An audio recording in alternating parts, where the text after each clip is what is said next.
never been much of a believer, not in ghosts, not in curses, not in anything that couldn't be explained with some rational thread. But after Salem, I don't know anymore. I don't tell this story to most people, and when I do, I laugh it off by the end, pretend I'm just being dramatic. But every October, I think about it. Every damn year. It was October of last year. My girlfriend Danny had always wanted to go to Salem around Halloween. The town becomes a magnet for tourists. Costumes, haunted houses, candlelit tours, the whole thing. I figured it would be kitschy fun, corny maybe, but not scary. Just another town milking its dark history. Danny and I had been fighting more than usual. Nothing serious, just the kind of tired bickering that builds up when you're both stretched too thin. So, when she suggested a trip to Salem in October, I agreed without much thought. She loved all the witchy history and Halloween kitsch, and I figured it couldn't hurt to get out of town for a few days, breathe in some fall air, reset things between us. We booked a room at one of those old colonial bed and breakfasts, creaky floors, floral wallpaper, clawfoot tub, the kind of place that tries hard to feel authentic and succeeds mostly in feeling old. The woman who checked us in gave us fresh apple cider and a binder full of ghost tours, museum pamphlets, and warnings about energy pockets throughout the town. Danny ate it up. I smiled and nodded, but inside, I rolled my eyes. The first day was typical tourist fare, the Witch Museum, the graveyards, the reenactments with actors in grim black robes and starched collars. Salem, as I expected, was leaning hard into its morbid past, and while it was fascinating in a museum display sort of way, I couldn't help but feel a weight under it all, like the town was trying too hard to turn something ugly into something charming. That night, Danny and I joined a candlelit walking tour. Our guide was a dramatic woman with wide eyes and a voice like cracked glass. She led us down brick alleys and past moss-covered stones, reciting the stories of the accused witches, the trials, the hangings. At one point, we stood on the edge of the old town green, near where public executions had supposedly taken place. "This is where they burned her," the guide whispered. "Martha Allen. Not officially, of course. Salem didn't burn its witches like in Europe. But records show a mob took justice into their own hands one night, tied her to a post, lit the fire themselves." The group shifted uneasily. Some looked horrified. Others pulled out their phones. Danny reached for my hand, her fingers ice cold. I didn't say anything, but the air there felt different, heavy, stagnant, like it hadn't moved in centuries. The next morning, we decided to walk back to the site. The town green was quiet in the daylight. Just a stretch of grass, a few benches, some bronze plaques. Tourists passed by, snapping photos. But I kept looking toward a lone tree on the far side of the field, where the grass seemed darker somehow, like something had stained it deep beneath the roots. Danny stayed behind to get coffee. I wandered toward the tree. That's where I saw him. A man standing maybe 20 feet away, facing the spot where the burning had supposedly happened. He was tall, thin, dressed in old-fashioned clothes that hung from him like wet paper. A long black coat, frayed at the edges, wide-brimmed hat. He wasn't moving, just standing there, hands at his sides, eyes fixed on the earth in front of him. I thought maybe he was an actor or tour guide, but something about him was off. There was no movement in his chest, no breath, and his skin, what I could see of it around the collar, looked gray, not pale, gray. I said something stupid. I think it was, "Hey, are you with the tour?" The man turned his head, slowly. Not like someone responding to a voice, but like a puppet being wound up. His eyes locked on mine, cold, unblinking, bottomless. And then he spoke. She didn't scream, he said. The voice was flat, hollow, like it came from inside a cave. I didn't move. I couldn't. It was like my body forgot how. I just stood there while the man looked at me. And then he turned back toward the tree and whispered again. I only watched. I didn't stop them. I blinked, and he was gone. I don't remember walking back to Danny. I just remember her asking if I was okay, and me lying, saying I felt dizzy, maybe from not eating. That night, I couldn't sleep. I kept hearing that voice again in my head. She didn't scream. I only watched. I tried to tell myself it was some local actor playing a part, maybe even a weird Halloween prank. But the next day, I went to the town archives, where Danny wanted to look up some historical records for fun. I searched for the name Martha Allen. It wasn't in the official list of accused, but in one document, a faded, hand-copied account from a traveling preacher, there was a line that made my skin go cold. One Martha A., not of the formal tribunal, but taken by the crowd, was tied to stake and fire. There stood among them a man named Ezekiel Ward. He did not speak. He did not intervene. He only watched. Later, he claimed she did not scream. I never told Donnie. We left Salem the next morning. I've never been back. But sometimes, when October rolls around and the nights get longer, I'll dream of fire. I'll see a crowd silhouetted against the flames. And always, standing just outside the circle, is a man in a wide-brimmed hat. Still, silent. And I swear, he's watching me.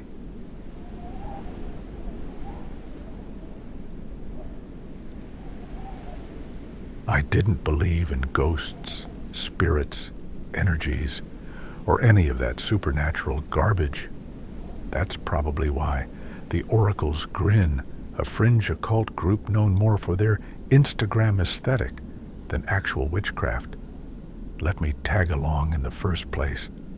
They knew I'd write a hit piece for the Tribune's Halloween edition, something scathing, something snarky. I had a way with words and an eye for spectacle. And Salem in October is nothing if not spectacle. We arrived late on a Thursday. The air was sharp with fall, red and gold leaves crunching under boots, and a thin mist snaked through the colonial brick streets. People wore wide-brimmed hats and cloaks, ironically. Tourists bought wax skulls and Hex the Patriarchy mugs. The town was steeped in kitsch, but the Oracle's Grin didn't come for candle stores or ghost tours. They came for the hill. Proctor's Ledge, said Ivy, the group's de facto leader, pointing toward a rise behind a Walgreens, past a fence and a stone marker. This is where the hangings happened, where the air still remembers. I scoffed. Right. And I'm sure the CVS across the street sells fresh ectoplasm. She didn't smile. None of them did. There were 6 of them, all in black, long coats, silver jewelry, boots that clunked on the old sidewalk. They spoke little, carried heavy canvas bags. One of them, a tall man with skin like polished wood and dreadlocks tied with crow feathers, glanced at me with eyes that said, "Don't speak unless you're ready to listen." Still, I stayed. It was my job, after all. We climbed the hill just after midnight. Ivy insisted we wait until the hour of the rope, whatever that meant. The moon was a thin sickle, and the stars above us were unusually bright. The town had grown quiet. The wind was constant. They set up in a circle, salt, black candles, bone-white stones carved with runes, a silver chalice filled with something that smelled like copper and rot. Ivy's voice droned low in Latin, or maybe something older. The others chanted in time, rhythmic, dry-throated. One woman began to hum this eerie, breathless note that sounded like something dying far away. I stood back, took notes, smirked. Then, things changed. The temperature dropped. And I don't mean it got chilly. I mean the breath was ripped from my lungs. My fingers numbed. My vision blurred like fog on glass. The flames on the candles flickered blue. I felt watched. Then, Ivy cut her palm and let blood fall into the chalice. That's when I heard it. A creak, a snap, a sound like rope tightening.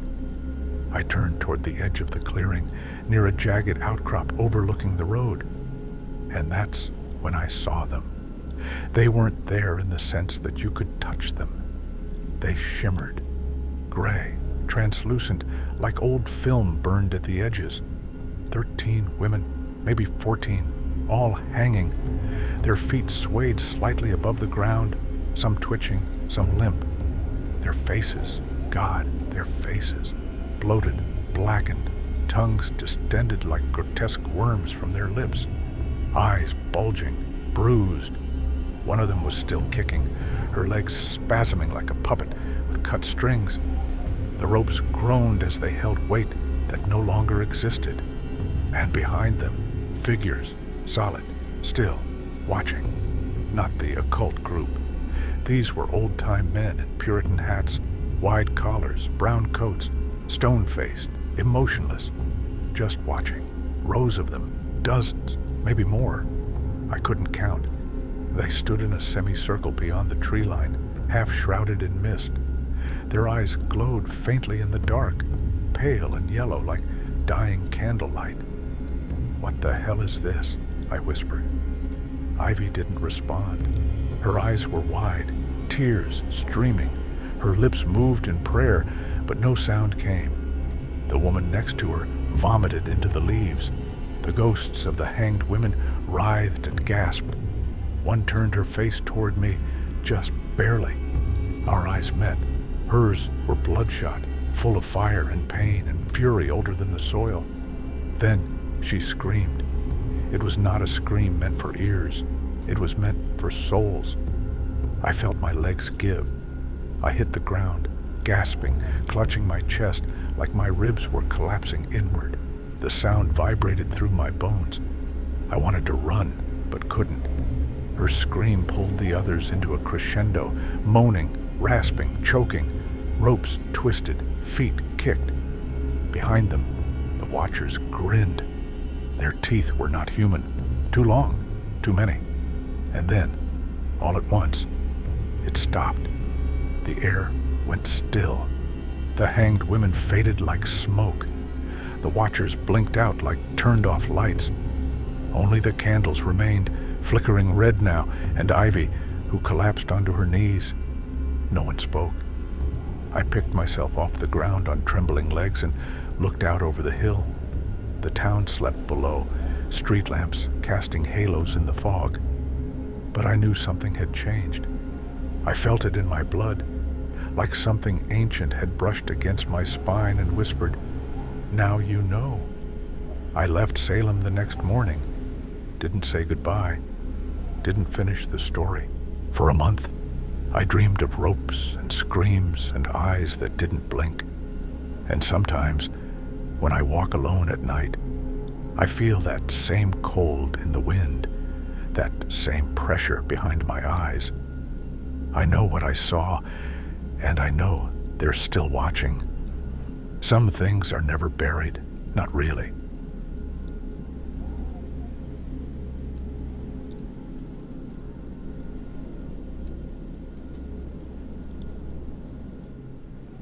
It was my girlfriend Laura's idea to visit Salem. She was always into spooky stuff, ghost tours, tarot readings, full moons and crystals in her windowsill. Me, I'm a skeptic. I believe in creaky floorboards, bad wiring, and overactive imaginations. That's it. We arrived in Salem the first weekend of October. The air was crisp, the leaves just beginning to turn, and the town was already buzzing with costumed tourists and witchy shopkeepers cashing in on the season. It was charming, I'll admit that. The kind of place that smells like burning leaves and cider. We booked a room at the Wraithmore Inn, a colonial-style hotel built in the late 1700s, right on Essex Street. Brick facade, black shutters, ivy creeping up one side like fingers reaching for something long gone. Laura was thrilled when we learned our room, room 313, was rumored to be haunted. "Shut up," she whispered excitedly to the front desk clerk. "Are you serious?"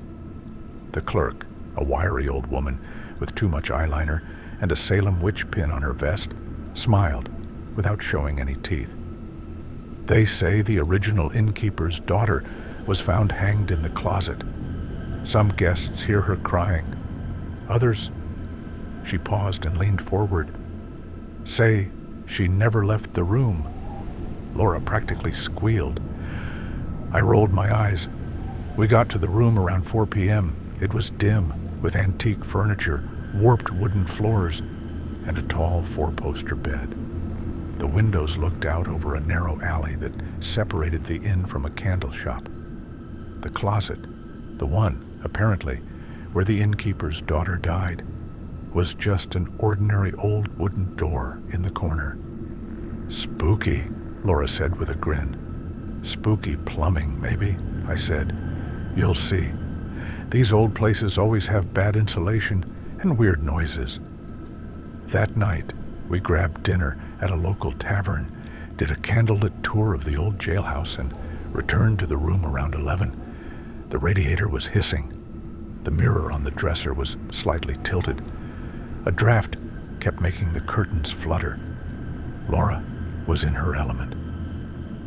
I kissed her goodnight, shut off the lights, and tried to sleep.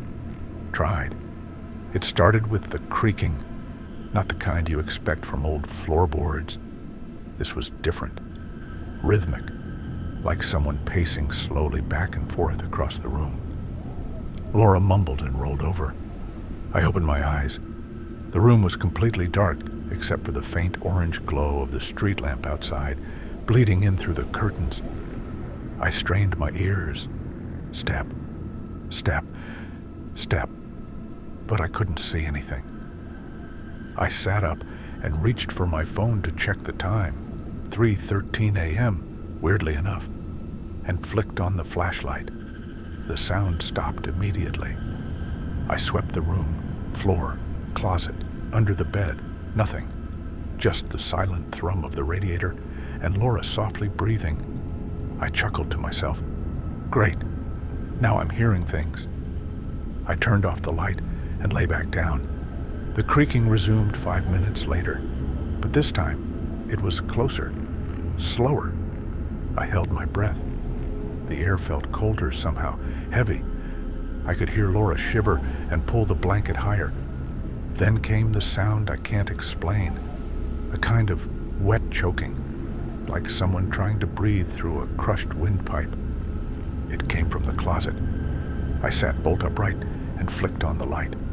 The sound stopped again. "Did you hear that?" I asked Laura. She blinked at me sleepily. "What?" "The closet. I think there's something in the closet." Her face changed. She sat up. "What are you talking about?" Never mind. I stood up and crossed the room. The door was shut. I grabbed the knob. It was freezing cold. Not just cool, ice cold. It sent a jolt into my palm that made me recoil. I looked at Laura. She was wide awake now, eyes wide, clutching the blanket to her chest. "Don't open it," she whispered. I opened it anyway. The inside was pitch black. There were no overhead lights, just a clothes rod, some hangers, and a faint, musty smell. I started to close the door when I saw it. A shadow in the far back corner. No form, no face, just darker than dark. I leaned in and said, "Hello?" And it moved. I swear to God, it moved toward me, not fast, not lunging, just drifting. A shape with the vaguest hint of limbs, a slumped posture, a sense of despair that hit me like a punch to the chest. I slammed the door shut. The temperature in the room plummeted. The lights flickered. Laura screamed and scrambled off the bed. We heard scratching inside the walls, in the ceiling, under the floor, like rats, but not rats, fingernails. And then, louder than anything, came a sudden sob, a girl's sob, mournful, lost, full of sorrow that didn't feel human. "I want to go," Laura said, grabbing our bags. We didn't even put our shoes on. We just ran, barefoot, down the stairs and out onto Essex Street. At 3:30 in the morning, the front desk was empty. The streets were empty. But that cold, heavy feeling stayed with us until we got into the car and drove to a chain motel 15 minutes away. We didn't go back to the Wraithmore. We didn't even ask for a refund. Laura made me burn sage and take a salt bath when we got home. I still don't believe in most of it. Not psychics, not crystals, not the over-the-top haunted house tours where actors jump out and scream. But I believe in that room. I believe something lingers there. And sometimes, late at night, I dream of that closet door creaking open, inch by inch, and the sound of soft, shuffling steps moving closer and closer, even though I'm wide awake.